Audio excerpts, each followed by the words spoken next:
ওনার অভিনয়টা কিরকম হবে চলচ্চিত্রে। বিষয়টা যেহেতু অনেকগুলি কাঠ এর উপর নির্ভরশীল, সেক্ষেত্রে একটা ইমোশনকে দীর্ঘ সময় ধরে রাখতে পারছেন না।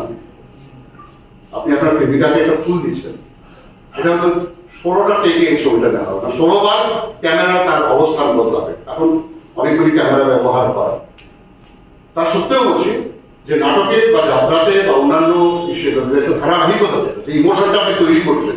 আমার বাবা মারা গেছে, আমি কাঁদবো, আস্তে আস্তে বাবার মৃতদেহের দিকে আমি এগিয়ে আসছি এবং কান্নায় ভেঙে পড়ছি। চলচ্চিত্রের বিষয়টা এমনি ভাবে থাকে, এটাকে 7 ভাগে ভাগ করে দেওয়া। আপনি আসছেন তার, এবার আপনাকে চাটা খেয়ে যান, এবার এসে আপনাকে ওই মোড নিয়ে অন্য দিক থেকে একই রকম কন্টিনিউটি মেনটেন করে চলা ফেরা গতি আপনাকে সেটা অভিনয় করতে হবে। আবার তার এবার আপনি বাবার উপর পড়ে গেছেন, বাবাকে জড়িয়ে ধরে কাছে।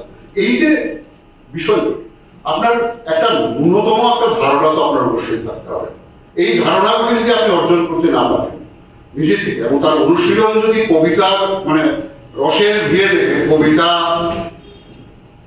ছবি ইত্যাদির সঙ্গে না হয়, আপনি যদি পাখি চিনতে না পারেন, খঞ্জনা পাখি কাকে বলে, বসন্ত গৌরী কাকে বলে, আপনি যদি আলাদা আলাদা করে পাখির ডাক নাচ চেনেন, আপনি যদি আপনার অরণ্যের যে গাছগুলি আপনি না চেনেন, কোনটা গরান, কোনটা শাল, কোনটা সেগুন, আপনি যদি না চেনেন, আপনি যদি রবীন্দ্রনাথকে ন্যূনতম ভাবেও না জানেন, আপনি যদি সুভাষ মুখোপাধ্যায়ের নাম না শুনে থাকেন, আপনি যদি সুকান্তর কবিতা কোনোদিন না পড়ে থাকেন, আপনি যদি কখনোই বিশ্ব চলচ্চিত্রের কারণ অভিনয় দেখে না থাকেন, আমি বলবো দিনের পর দিন, যেটা দিলীপ কুমার ঘটক আমাদের শ্রদ্ধা হয়েছে, মানুষ বলেছিলেন যে দিলীপ কুমারের ছবি